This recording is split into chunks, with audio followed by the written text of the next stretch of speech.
Hello and welcome to another episode of the Top Podcast. This week we will be discussing Promethius and Alien Covenant. Both of these movies are rated R, so if you are a young, as in under 18, please pause the video and go sync parental approval. If you are above 18, these movies deal with some extremely heavy subject matter, so viewer discretion is advised. I, as always, am Mike. I am one of your hosts, joined by my good friend Dan. Hello, ladies and gentlemen. And Hot Kyle.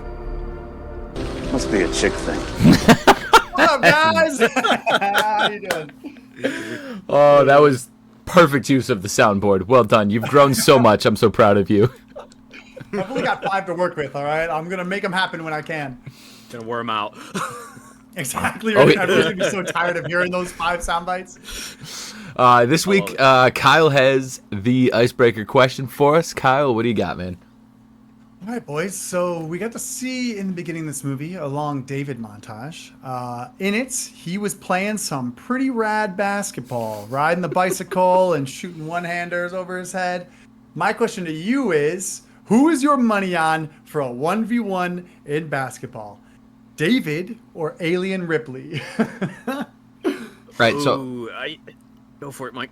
are there referees? Is this like an officially refereed game, or are we talking street ball? That's got to be clean. It's got to be clean. I'm taking David every time. Nice. I kind of have to agree with Mike. I mean, Ripley, we know from Alien Resurrection, doesn't play by the rules. Might even try and kill David if it gets far enough. So, but clean game. I agree. David all day. Have you guys tried to ride a bike and do anything else with it with one hand? Like a basketball, that's impressive. Like I actually, clearly there's skill and practice there. as a young child, I once biked no hands down the street to my friend's house while playing Pokemon on my Game Boy. Whoa. That's a crazy combo. It's a miracle that I'm still alive. Yeah. It's like a That's precursor some to texting and driving. Yeah, that's some dedication to Pokemon. You went down the street, like it couldn't go away for 30 seconds. It was more that I like, even as a young child, I was like, it'd be cool to be able to say I did this. Yeah, I will And admit, it paid off like 18 years later.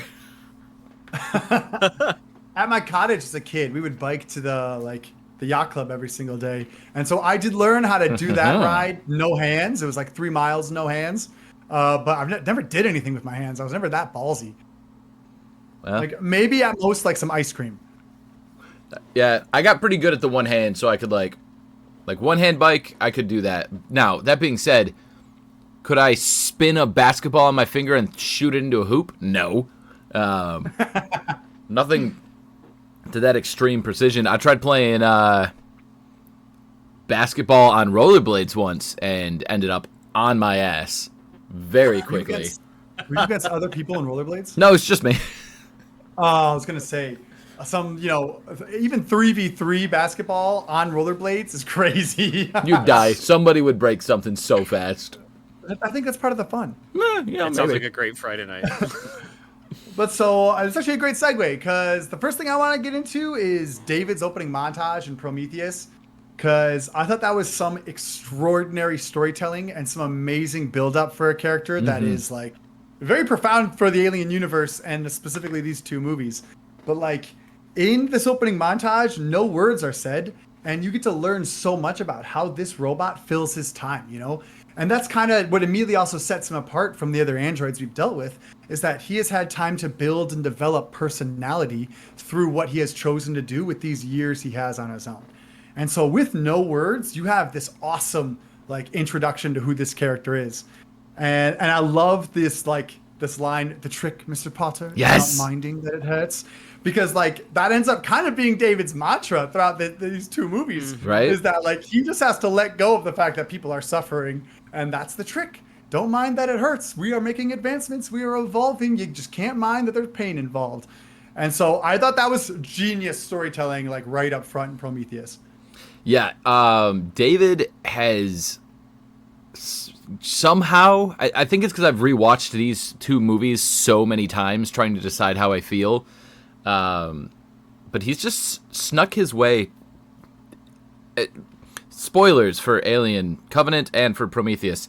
He has snuck his way both to like the high end of the ranking for characters in the Alien franchise, but also as an antagonist, he's like shot up my ratings. He's like very potentially in my top 5 favorite protagonists or antagonists now. Like, I just love this character, and it's such a good introduction to the character, and in ways that you only really appreciate after watching it multiple times. You see the way it feeds into who he'll be in these 2 movies. You're right, it's a masterpiece. It's so good, and it's such a great way to be reintroduced to Ridley Scott, directing the movie again. Mm-hmm. Well, yeah, and even on top of that, like, you know, taking that opening scene from Covenant, where you get to see the creation of David, you get to see that in the initial moments of him being created, he was already like thinking beyond his creators. He was already like thinking in this bigger picture way, and seeing that first moment really helps fill in like why he is such a dreamer and why he's different from any other android. He's like, so is he the first android? Is that a canon? I can't imagine he's truly the first. Okay. There's got to be prototypes before him. Yeah, no, because there was some dialogue, if I recall correctly, that was mentioned that he was an advancement that tried to make the previous models more human-like. So Yeah. I think the implication would have been that there was more that came before, but it never was explicitly said or not. Yeah. I think as of the start of Prometheus, he is like the most advanced model, though. Like, he's the new tech.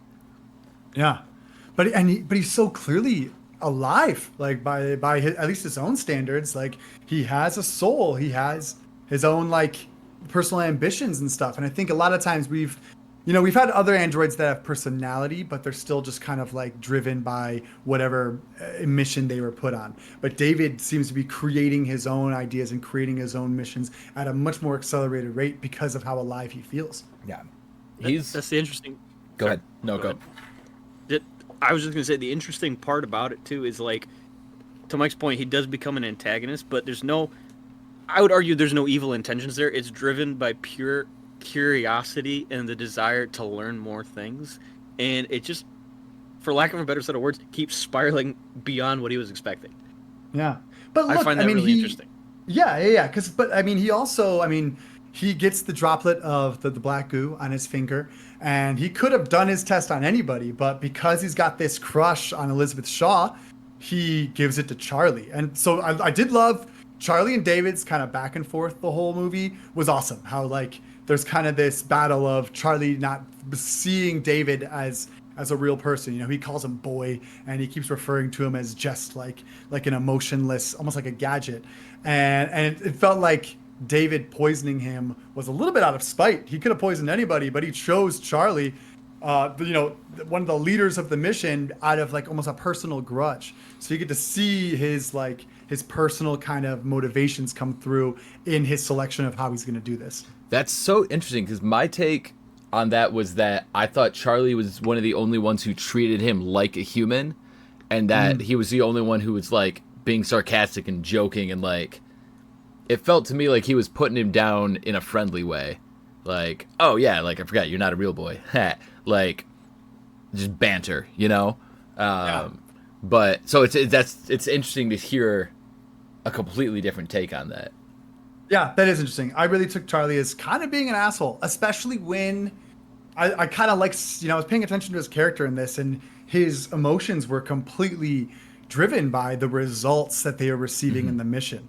And Elizabeth Shaw was able to just like accept what they found and embrace it and do her studies. And when it wasn't exactly what Charlie's expectation was, he spiraled, got trash drunk, and was being a total asshole kind of to everybody.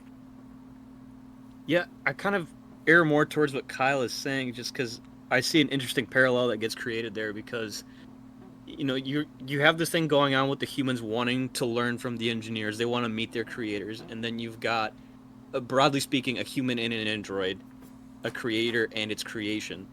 So David's sitting there like, why do you guys want to meet your creators so much? Because there's a good chance that they don't care about you because you don't care about me. Mm-hmm. That's the way I saw that exchange. Can you imagine how disappointing it would be if they said the same thing to you? Yeah. Yeah.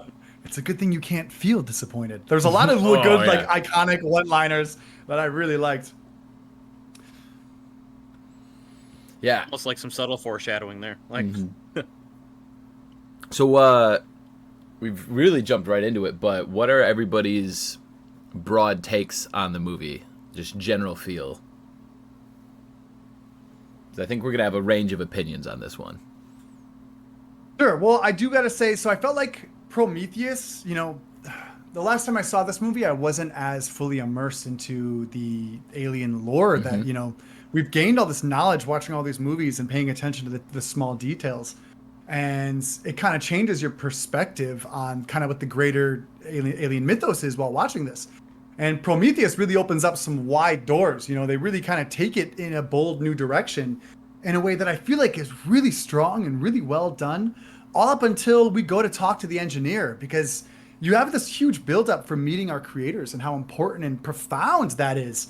And then, you know, in the cut that we got to see, the engineer doesn't have anything to say. There's no knowledge gained. He just starts going on a killing spree, and then it's, you know, attack, and then all of a sudden the movie's over. Like, it felt like we really were teed up to get some answers, or to at least learn some new big things. And then as soon as the moment of like reveal came, it just jumped right back into like a hack and slash sort of thing. Mm-hmm. Yeah. Which ultimately to me had me feeling like I felt really disappointed by the end. I was feeling this big why afterward. I'm like, so why anything? You know, why? What was even the point of this movie? You know, it sets up all these questions and we don't get really any answers at all. Dan, what do you think? generally speaking, I enjoyed the movie, but similarly to Kyle, I think towards the end I was a little disappointed, but for a little bit different reasons. And I think, Mike, you're probably going to touch on very similar things here, but there was a big setup here with, and this is totally with context in mind of the previous movies. There's a setup there for the engineer ship being there, being placed in certain positions. You're like, okay, this is going to lead into Alien, and then it doesn't. And so you're left with more questions than answers by the end, and you're like, okay, so where does this go from here? How many more movies do we have to go? And it's just, it's kind of like that thing you see on the internet sometimes where you got like the flaming horse for the first 2 frames and then like a crappily drawn horse in the 3rd frame. Yeah. That's how I felt about the movie personally. Just that the last act, not my favorite personally. Interesting. So I definitely have a different feeling. I am of like so many minds about this movie. Because I think Kyle's reason for feeling disappointed, I think, was the intention. Like, I think you're disappointed by receiving a nihilistic answer. And were this the theology podcast, I would be like, well, I disagree with nihilism as a concept, so I agree that you should be disappointed by somebody answering the question with a nihilistic viewpoint. But, like, I think that was kind of what Scott was getting after, was like, yeah, like, these creators don't care about us. Like, you know, it is just a very meh kind of bleak outlook that the movie has, but I liked it so much as its own movie, right? As a sci-fi movie where these people show up and they explore and things are set up and then things, you know, boil over. I enjoyed it so much. I enjoyed the black goo as a construct. I thought it was really, really fascinating. I liked the way you get to see the cycle start with the squid thing, which I had the name of previously, but I've lost. And, you know, the giant face hugging the engineer, and that resulting in the deacon, and just all this like alien backstory lore being set up.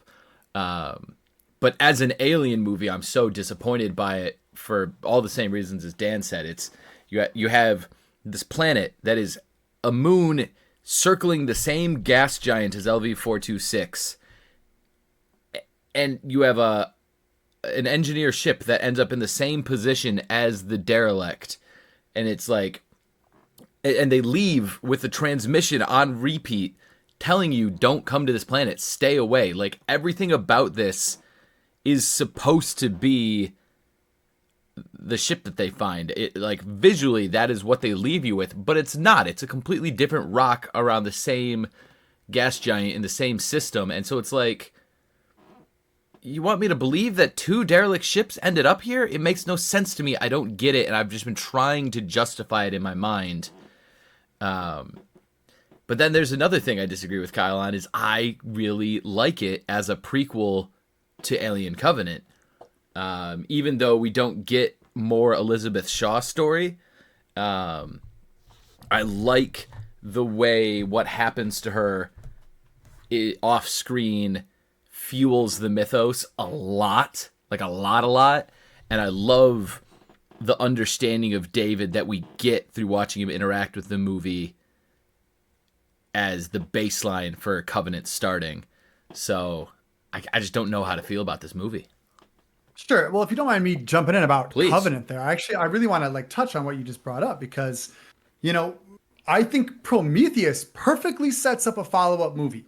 Like, it's, you know, that ship takes off into the sky. They're going to find the engineers. Like, I feel like I was left like, oh my God, I can't wait to see what happens next.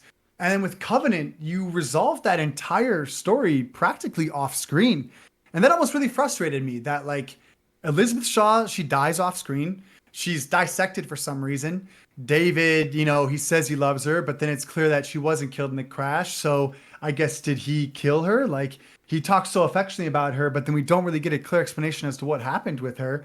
And I almost feel like if you had brought Shaw into Covenant, maybe even had it be Shaw and David's movie, like in the first act, and then brought in the rest of this crew for the second and third act, I feel like that almost would have fixed Covenant. Because I thought a big thing that was lacking in Covenant is that you have this a whole new crew who are all very flat, by the way. I feel like there's not a single character in the bunch.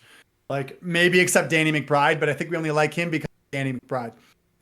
Which is funny, because I disliked him because he was Danny McBride until rewatch, and then it took me, like, that was the biggest hurdle for that character for me.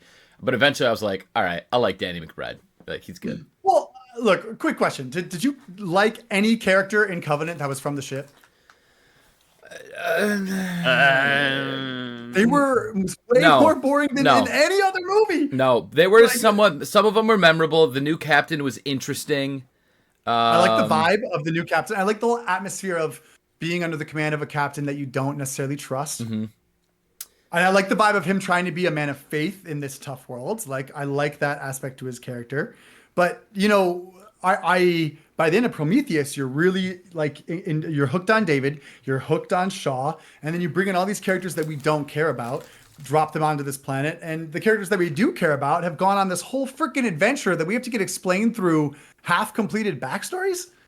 Like, I got a real problem with that. If you're going to tie these movies together, you need to make it feel more like a cohesive sequel instead of something that you're trying to, like, write.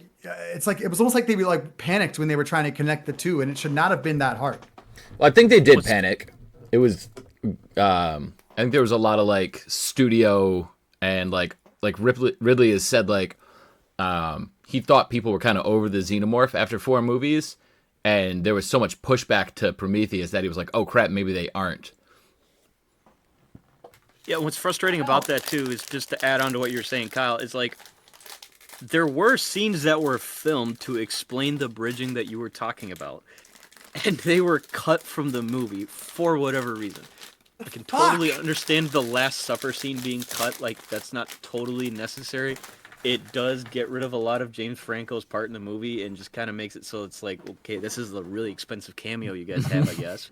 What the hell is that, dude? Yeah. You didn't even know it was James Franco until you're looking at pictures and you're like, hold on. No, wait, what? Is this the only work he can get now? Hey, man, I'd take any amount of screen time in an Alien movie, regardless of how famous I was. But like, why? Do you guys know why was it James Franco? You could have hired any old extra to be the guy that dies in the beginning. Why was there a Franco cameo? My guess is Franco wanted to be in the movie. Okay. I don't know. I haven't researched it. He was supposed to play a bigger role, though, wasn't he? Mm-hmm. Yeah, he got cut down. Interesting. But I think either way, the captain was gonna die. Okay. Yeah. At the end of the day, but the more, I guess, like, relevant scene to talk about though is that cut scene that shows what happens to Elizabeth and how they got to the engineer planet. And you can tell by watching the clip. It's available on YouTube, by the way. Yeah, hold on. What's the clip? What happens?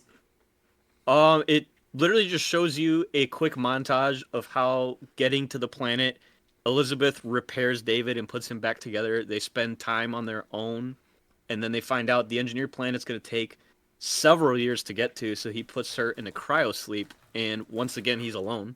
So he just wanders around, starts learning, and then starts to get that itch to experiment and try things out. And with nobody to experiment on, he uses Elizabeth. Mm-hmm. So, oh my god! But yeah, the thing is, for me, I didn't need to see that scene. I got done with Alien Covenant, and I knew every single piece of information you just said from what was presented to me in the theatrical cut of Alien Covenant. I felt like in a subliminal, like, you got to pay attention, you got to look, you got to rewatch, you got to put the pieces together. I felt like that story was told brilliantly off screen, and I loved that about this movie. I loved everything. Like, I knew, like, you watch it and you're like, okay, hold on, she didn't really, and then you finally see her body and you're like, was she like the, like, there's like a theory out there that she was like essentially the first queen, like, and like, I love it. I love when stories don't give you everything and they make you go back and piece things together and find the story that's hidden under what you're spoon fed.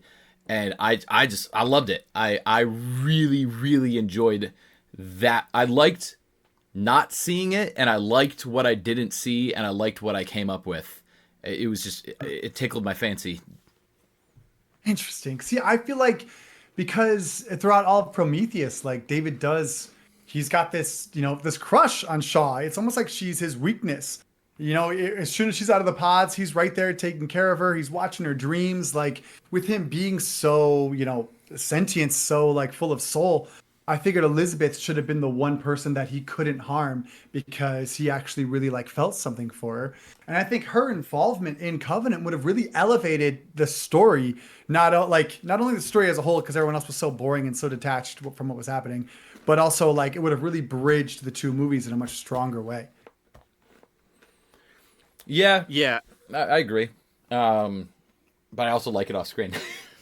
Fair enough. I can totally respect that too. I just kind of like it bugs me, I guess, just to have that happen off screen. That's just a personal gripe of mine, I guess. But yeah, I felt like they did a good enough job letting you know that David was off fast enough that I didn't trust anything he said. And so when he was like, "Oh yes, I loved her," I was like, "No, you didn't." Like, you know what to say, you know, and then when you have that moment with new Ripley attempt, I don't know anybody's name that isn't Tennessee in this movie, but the new final girl, and she's like, "What are you gonna do to me?" He's like, "Exactly what I did to her." I just felt like it brought the horror crashing down. That was like previously just this like thing. You're like, oh, you're wondering, you're putting the pieces together, and then that line from me takes it and it drills it home that like whatever, like even if I have some of the details wrong, I'm close enough, and she doesn't want to experience whatever Shaw experienced. Like, I thought it was a masterclass in dread materializing into horror. Yeah. Well, to see David, like what he becomes by the end, is pretty awesome. He has such profound growth. He's basically like, in my eyes, he's kind of the second most iconic character of this entire franchise, next to Ripley herself. Yeah, I'm with you.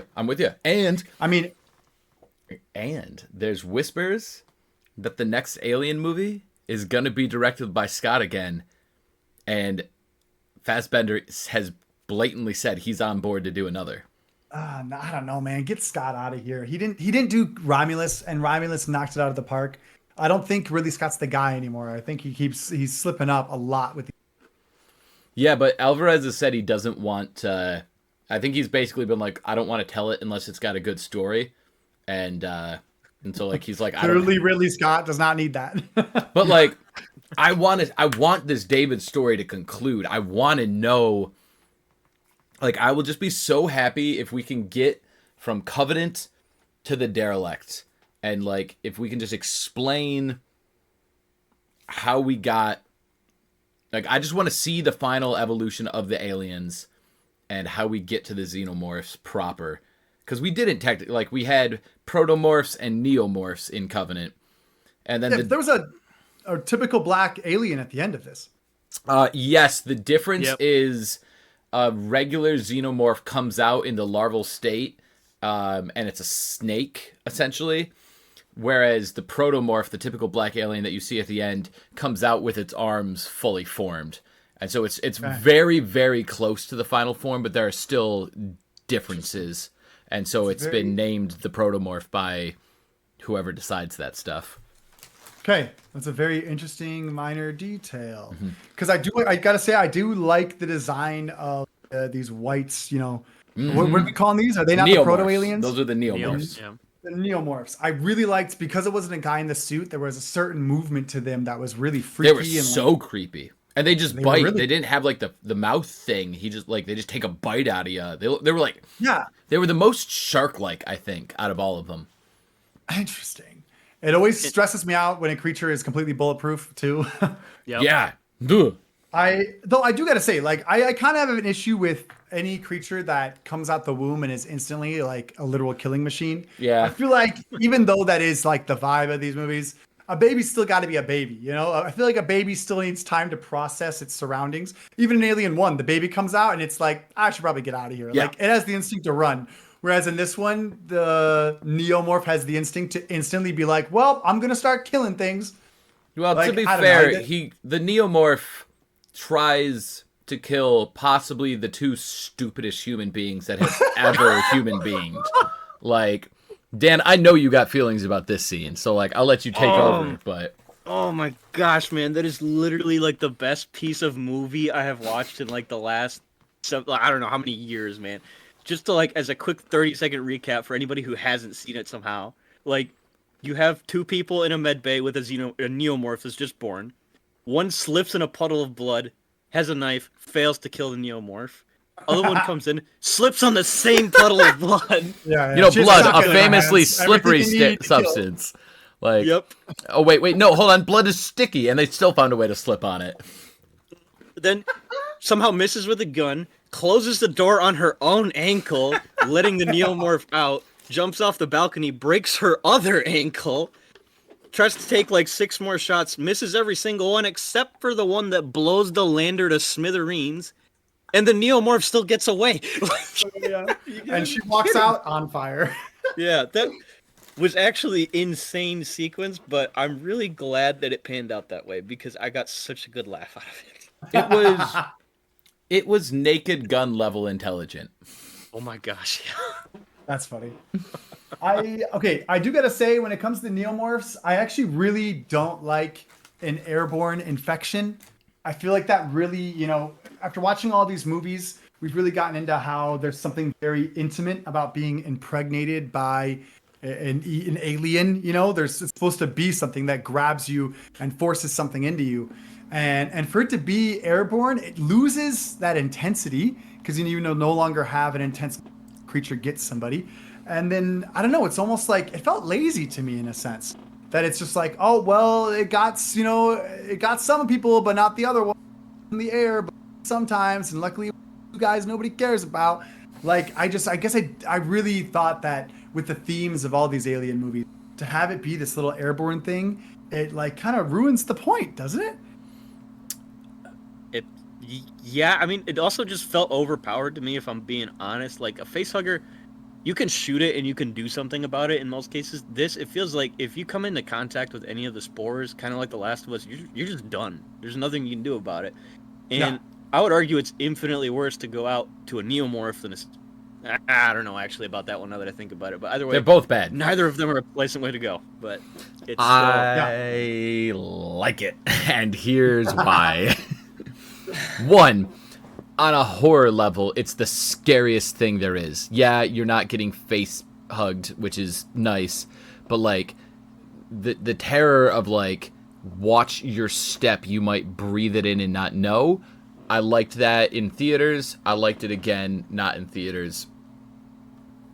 And also, I'm fine with it because I don't think it's ever going to happen again. And it's a piece of lore where you see this is one of the things that the black goo did.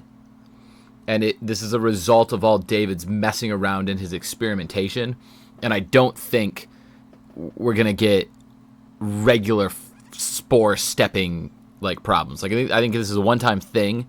And so it allows, for me, it just feels like an interesting little like, oh, look at this way it happened. And like, it's just something that happened along the road to the eventual facehugger egg system that is the perfect organism for some reason.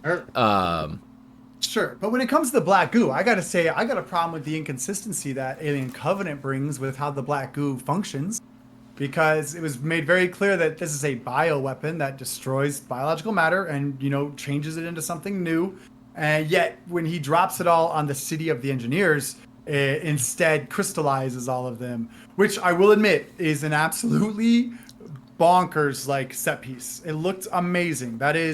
It's a genius set to use for an alien movie, having all these thrashing, like twisted bodies, like crystallize on the ground. But that's not how the black goo works. That was never its function. Its function was to recreate, not just destroy. I think it might depend on amount and exposure.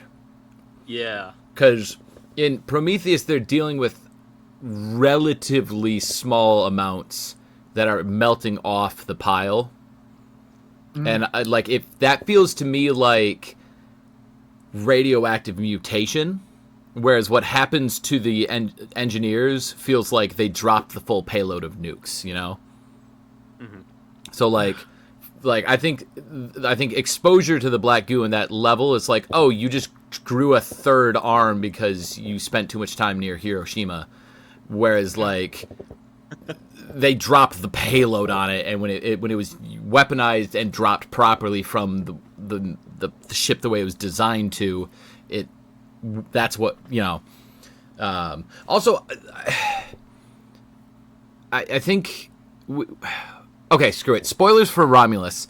We see that the goo can be experimented on later and tweaked, and so, for example, the black goo that gets drank at the beginning of Prometheus might be some kind of a different strain than the weaponized variant that gets dropped from the Juggernaut ship. Sure. Then the movie should have told us this. It shouldn't be you just guessing. Yeah. Like, that's where I stand. That should have been made clear. That this could be like, that this could function in such a way. And if we had more time with David and Shaw front. Maybe. That's just not really Scott's vibe. He's kind of, he likes to make you guess. He likes to make you find outside material. Like, I haven't actually found it, but I've heard reports that there is outside extra material that explains that Captain Franco was concerned about keeping his role and his authority as captain, and like he wanted to have a power place in the new world that when the Covenant arrived. And so he intentionally hired people that he thought were not competent enough to take, like he thought he'd be able to control them once he got to the planet. And that's why the crew is so stupid. It's because he intentionally was not hiring the best and brightest. Can't confirm, cannot, like, I don't know this to be true, but the internet says so. And personally, I'm just a fan of, I like the kind of sci-fi that makes you use your understanding of other sci-fi to try and piece things together and think it through. And so it is incomplete, and it is not necessarily the best form of storytelling, but it just speaks to me, and I like it. I kind of like that theory. It perfectly explains the med bay scene for one, but it just everything else about it. I mean, the second in command captain, I cannot remember his name, the one who becomes the real captain after a while. I mean, there's a layer of inconfidence there that you see throughout the entire movie with his leadership that just, it's indecision and generally just not knowing what to do. And none of this would have happened if it wasn't for him making the decision to go down to the planet instead of keeping course. So it's like, I can totally get behind that. Look, I'm just giving you the best decision possible with the information we have available. That's not an exact quote. I messed it up, but, you know. Okay, we haven't talked about this guy somehow the whole time. I can name a second person from the ship that I really like. Walter. Oh, yeah. I have some things to say about Walter. Is Kyle still with us? Hello? There you are. We lost you for a second. I'm so sorry. I've been talking this, and you guys keep cutting me off. And I'm like, okay, I guess I'll just wait. Okay, can I just? Yes, please chime in. Say one last thought on the, and then we'll move on to the Walter. I think the Walter stuff's great. If David has been experimenting with this black goo on this planet for so long, then where's all the hybrid freaky monsters that are out there? The crew gets to this planet and they say, you can't hear the birds, you can't hear any life at all. And I know that when he did the nuke attack, it hit all these engineers. But does that mean no engineers were left alive for him to like create experiments on? Or, where are if he has airborne infection, where are the animals that have been like breathed this stuff in and turned into monsters? The only creatures we dealt with were the ones that we witnessed be born. And you'd think if he's been here for all this time, like tampering with the wildlife, we could have had a whole freaking environment that was filled with these monsters that have like evolved through the black goo. And we didn't even get that either. That's a fantastic point. And I think that's a problem with the movie, regardless of whether my theory is accurate or not, because either way, the spores were there. Yeah. And fascinating. So unless something about what he did wiped out the fauna of the biosphere exclusively, then that would be a big old plot hole, I think. I actually just thought of something while you were talking about this. Like, bear with me on this one.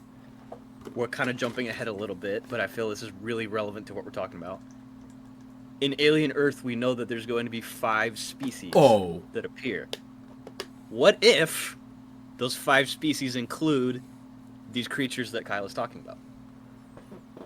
I Yeah, like I it. think that's great. At the very least, it'll be 5 species that I think have been spawned from the black goo, right? You kind of have the perfect bridge for all sorts of horrifying creatures from that.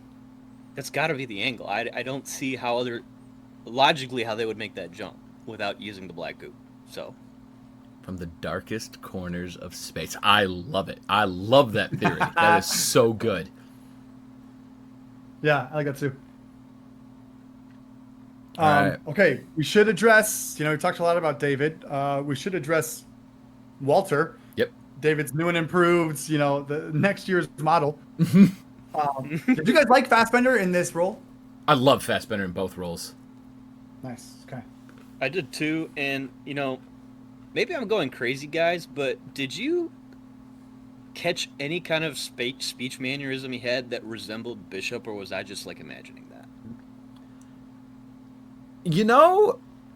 It might be because you're saying it, but I feel like I could see it if I went back and watched it. Like, he has that calm, reassuring manner that Bishop had. Well, and I think, so that's really interesting, because I don't know whether or not that was on purpose, but both Walter and Bishop were programmed to be very just like you said, calm and responsive to human needs. And so I wonder if there's just something in the tone that is supposed to only speak when spoken to. Like, they're not programmed to have individual thoughts. They're programmed to just be like, yes, sir, I'll go right away. Of course. Like, I think there's a difference in programming there versus David, who had all these big ideas of grandeur, like off the rip. So I can see it now. I didn't think of it at the now. And I just wonder if, a choice in how these robots are supposed to respond to humans. Yeah, I found it really interesting, actually, when you compare those two, because it makes me think of the Uncanny Valley effect, where David's whole shtick is he was an attempt to make androids more human to the point that, like, it was freaking people out and made them trust their androids less, and suddenly you've got an android that's less human. And I mean, from the vibe that I was getting in the movie, most of the crew liked Walter. So it was funny that the less human one is liked and the more human one was disliked. Mm-hmm. That's just an observation I was looking at. I'm like, huh. Yeah, that is actually really interesting. I do gotta say, I loved the flute scene. I know it gets memed a lot for how homoerotic it is. That Whistle and I'll come. He's like, you blow, I'll do the fingering. But it's like, ultimately, I love that, David is trying to like release his robot counterpart from his shackles. Like, I almost wonder if David has been a little bit lonely seeing another robot. He believes he could have a friend that understands him on such a deep level. And so it's fun to, if you look at like throughout all these movies, we have this lineage of creation that starts with the engineers, goes down, the engineers created humans created AI, and now, the AI are creating the xenomorphs, and you have this like parentage being dropped, like, going down from layer to layer. And so for David to like, feel so alive and to try to inspire Walter, and ultimately be so uninspired by Walter's lack of spirit and by Walter's lack of like original life. I love that in this scene, based around a flute, which you guys recognize the flute from Prometheus, right? Yes. The flute they were using to, Mm-hmm. yeah. When there was more, so I wonder if he found other flutes around the ship, other passkeys. Oh, yeah. I just assumed he carved them, but that theory makes a lot of sense too. Okay. But I love that in this scene that's all about playing the flute. Like, you get to witness, the first be so disappointed with how humanity is like dulled down the future counterparts, because David was too advanced. He was too human. And so they stripped him of his soul, and that almost further fuels David's animosity for humanity. Yeah, it does. And that's just part of, he's such a good villain, man. He's like, his determination, the way he plays the people around him, just everything about it is so good. And I love that he's the one who designed the facehugger. Like, wow, it's so perfect. And it's the first person to stick their head over a facehugger egg that I don't think is an absolute idiot, because everyone trusted Walter, and when they show up, he cuts his hair to resemble Walter. And so when he says it's perfectly safe, stick your face in it, he's like, sure, why would I not trust you? Like, I just, it's a great point. The dynamic that the two of them give each other as characters to play off each other is just so good. Now, I think the reason we haven't discussed the final act of the movie is because it's so weak.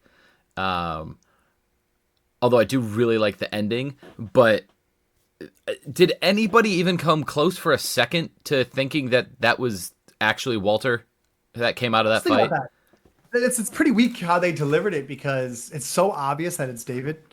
Like, it's there's really no mystery about it. When you have an off-screen moment like that, I just think they could have delivered it in a way that would have been more believable. And then could have even flashed back to show you where they switched out. But I think everybody in that audience knew exactly. Yeah, I agree. I think they almost should have played into the fact that we knew and used that to create the dread, is that everyone knows, everyone in the audience knows, but it does make sense that the rest of the cast wouldn't know. Like, they had no reason to assume anything else. He's missing a hand. And the trick about cutting off your own hand is not to care that it hurts. I was also even thinking, I'm like, with the final girl out there, like on the metal cables, I feel like Walter would have been out there with her. I feel like Walter would have been standing side by side with her to make sure she was okay. Right. And that almost should have been telling as well. Something I do want to add before I forget is that I think one of the biggest missteps of this movie was not giving Walter an opening montage in the same way that David got one. Because in an opening scene, we could have gotten to see all the ways that Walter is different from David in like a subtle, like dialogue-less opening, where, if he doesn't have as many emotions, he's not watching movies all the time. Maybe he's doing more like simple activities. And I don't know, you could have like really set up who Walter is and all the ways that he's different in the same kind of, in a sequence that would mirror David's, so that you can play on how the dichotomy between the two from the very beginning of the movie. I think they really missed the mark by not putting that in. Yeah, I think they tried to do that a little bit, where you see David just going about the basic chores, but it wasn't quite long enough to understand that this is how he probably always behaves. Yeah, and it was just boring. He was walking around with a hood on, like he didn't do anything at all for him. They also did have a lot of promotional material before this movie came out, and they did have a hilariously corporate ad that showed you what Walter's features were. It would be like a commercial that you see on TV, but to have to go out and look for that to get context for the movie is a bad way to go about it. So Yeah. I'm like, I don't think I can count that. So. Well, so I do also need to bring up that, despite these being prequels to the Alien movies, the technology was way more advanced than it was in like Alien 1 and Alien 2. I've put a lot of thought And- into this, and I have an answer. But Okay, please. I have an answer too. I want to at least say that for Prometheus, it makes sense to me because Yes. this is Wayland's freaking ship. Yep. He should have the most top of the line equipment that exists for him to transport himself across the galaxy. That one makes sense to me. For the second movie, it's a colony ship. Like, it's just a couple colonists. It should not have the same level of technology that Wayland himself carries on his ship. And I think Covenant should have been much more reduced and much more stylized around what the other Alien movies felt like. I agree. I think though what a certain level of the difference absolutely comes from, ooh, look at us, it's 2017, we have all this technology. No question. Yep. I watched this video where somebody was discussing the difference between the derelict in Alien and the juggernaut that David rides in Covenant, and like the fine differences in like the ship design and how they're different like styles of ship. And I was like, yeah. Or these movies were 40 years apart and somebody just wasn't detail oriented enough. Like, which could it be? Yeah, there's definitely a component of this that comes down to like, I'm excited about my technology. But I do think that a Wayland Yutani first ever colony ship, like building better worlds is their thing. And this is the flagship program for that. And so I do think that to a certain extent, it's gonna be better than the Nostromo, which, especially when you read the book, they're space truckers essentially. Like, they are driving just a bare bones like corporate vessel that all that matters is that it gets our grunts to and from where they need to go. Comfort is not considered at all. But a colony ship would be, to a certain extent, a slightly different thing. And then also, just the technology is unavoidable. Like, they got excited to make a pretty spaceship. Yeah. On the same wavelength as what Mike was saying, too, there is a fan theory out there, too, that because the Nostromo was a crew expendable mission, they sent the worst tech possible because they didn't want to waste the money. Oh, That's great. So, like, it kind of fits with what Mike's saying, I think. With, like, the trucker vibe and just, like, bare bones, but yeah. completely intentional. Don't want to waste any money. These people are going to die anyway. So it's like... I actually love that. Yeah. I thought both movies had great Geiger-esque designs, especially inside of these, what are we calling these giant horseshoe-shaped ships? The Juggernauts. Juggernauts, yep. Okay. I thought the designs inside them were great. It did feel very Geiger-esque. Even in Covenant, we're like flipping through sheets of paper, and it feels like they're literally designs that Geiger have right off the paper, like that I thought were really great references. I thought it was cool that subtly we did get to build a lot of engineer lore through the technology that they existed with.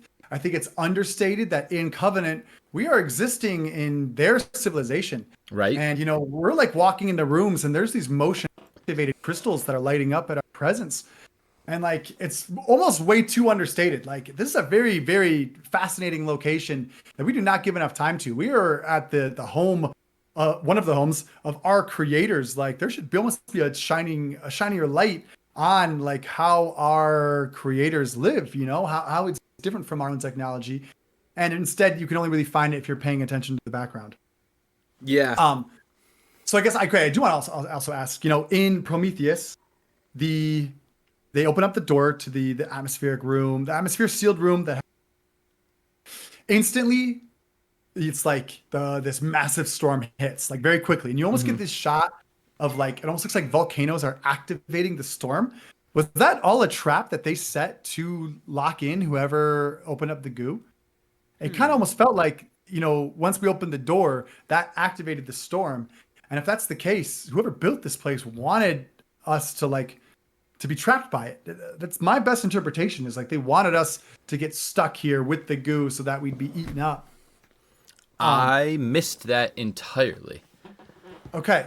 I do Because like there's that a quick shot where it's like these volcanoes, and it almost looks like volcanoes are blowing black smoke into the sky. And then all of a sudden the storm's coming, and they're like, you got, 15 minutes. And so it felt to me like it was a trap, though that also confuses me because it didn't feel like they intended for people to find this place, but I guess they did because they left the roadmap. I mean, did they leave cave drawings to tell us to come here and die? That's what kills me about. You have these cave drawings, which are so cool. But when we get there, it's, a military facility. Do you think It's not even the home planet. You're right. That makes no sense. Right. And so did they change it? It's like, if it was a home planet and they changed it to be a military facility, that needs to be explained. If it's just a military facility, is it the story that nihilistic that from the beginning they wanted us to come and die? No, I think it's probably something they missed in the script editing process, because there's because you have to remember all of this is happening. All the cave paintings are crazy BC, right? Yes. In one of the drafts, they wake the engineer up, and the engineer explains that the engineers were so disappointed by humanity that at 0 AD, they actually sent an engineer to come and teach us how to live differently. And our response to this engineer was to crucify him. What? God. Is that insinuating that I think it's insinuating? Yeah, there is a draft of Prometheus where Jesus Christ is an engineer. That is fucking bananas. Yeah. They were smart enough to cut that, because it'd have been just like, you think this movie's problematic now, that it just people would have rioted. But it makes sense that the cave paintings are pre-Jesus. Yeah. And then if there was a draft where they did want us to eventually, so maybe they eventually wanted us to get enough technology that we would be able to come find them. But by the time we found them, we were disappointments. But it still doesn't explain why we end up at freaking LV-233 or whatever it is. Yeah. And it's just like, I'm still left asking, okay, so did the black goo get out of hands, and that's what took them out? Like, what were they all running around from? I think that's the concept, is that so the black goo went something wrong, and there was some kind of monster created by the black goo, and that's what they were running from. Okay. But I'm disappointed. That's the thing is, it's something that could be explained if we got another movie. Like, there are questions left to be answered, and Ripley's original vision was 2 more movies. And so I am curious enough about the unanswered questions that I wouldn't be upset about another movie by them to see some of this stuff finished up. Yeah, I think I'm just also did you guys watch the deleted scenes from Prometheus? Did you get to see the scene where they talk to the engineer for a bit with David? No, I didn't watch the deleted scenes. No. Okay, because you actually have a deleted scene where the engineer talks to David, and you get a little bit of backstory that they were disappointed and they were coming to destroy us. And then there's also a deleted scene, when Elizabeth Shaw is in the lifeboat. And the engineer sneaks in. It's like a much longer engagement, where at first it's like it's walking around, and it's, that message that we sent out is playing on the screen. And so you have this great moment where the engineer is watching that message. There's like the girl playing violin, and you get to have this great moment where he is witnessing like some arts that his creation created. And then he finds Shaw, and they kind of fight with the axe, and it's a lot more drawn out, and I feel much more satisfying of an ending what we got in Prometheus, which is him just sprinting in, trying to grab her, and then immediately getting face. It did kind of out. And so for you to say oh well, with another movie they could explain these things, it's like, dude, you guys went out of your way to delete stuff that did a great job at starting to give us some of these answers. And instead of prioritizing answers, like, it feels like these weird, incorrect places that left us feeling so unsatisfied in a lot of ways, with at least the story elements of this. No, they definitely prioritized questions over answers. That's kind of a trademark of Scott, and the guy that he wrote that co-wrote the script. I don't have his name, but and the guy who co-wrote the script with him, I think he stepped down to write Covenant, and they brought in other people, and that's why it's more of an Alien movie than a Covenant. Like, it's Jeremy Johns, if anybody likes him on YouTube. If you don't, you should. He's a great movie reviewer. But he has a little video where he discusses it, where it's like, this is not a sequel to Prometheus. It is just another story that happens to have David in it, and is chronologically after, because he's so annoyed that it doesn't carry over anything but David. I see where you're coming from. I just like the way that Prometheus toys with pretending, and my understanding is that the advertising also promised a prequel to Alien, and it really didn't give us that. That upsets me, but the two of them together, I do really enjoy the story that happens. And so I'd be down for more. I hear you. I think at this point, I'm a little tired of so many conflicting ideas of how these stories should be told, overlapping and intersecting and contradicting. I think at the end of the day, I do kind of wish there was something of a show Bible. You know what that is? Yes, TV shows will have the big book of all the rules. And I think a lot of this would be a lot more coherent and could all be continuously revealing stuff to us if there was a secret xenomorph story Bible out there that had all the answers. And because there isn't that, now everybody and anybody gets to add their own ideas to what this could be. And, that's good. It leads to, like, creativity, but it also leads to, like, these wild curveballs that, don't necessarily make sense compared to the things we've seen. Yeah, absolutely. But so overall, I do want to know, where do you these two amongst all of the movies? Have you compiled your order of favorites yet? Oh yeah. Let's hear it. 2 with the ever creeping up 1. I am not convinced that if I rewatched them, I wouldn't put 1 over 2. They're so similar. So, Alien, Covenant, Prometheus, Resurrection, 3. Whoa, Covenant's way higher than I need you to understand there is a chasm between the 2 and the 3 spot. This is not a true podium here. It will be when Alien Resurrection comes around. Everything's going to get moved down another place. Right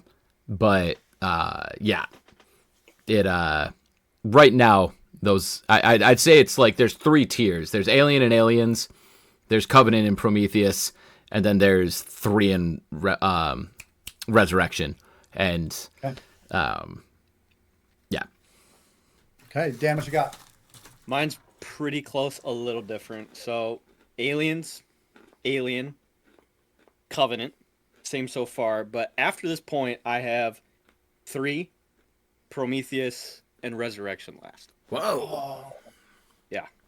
I had some time to think about it. That's how I truly feel about it. It's just... Resurrection just didn't do it for me. I don't know.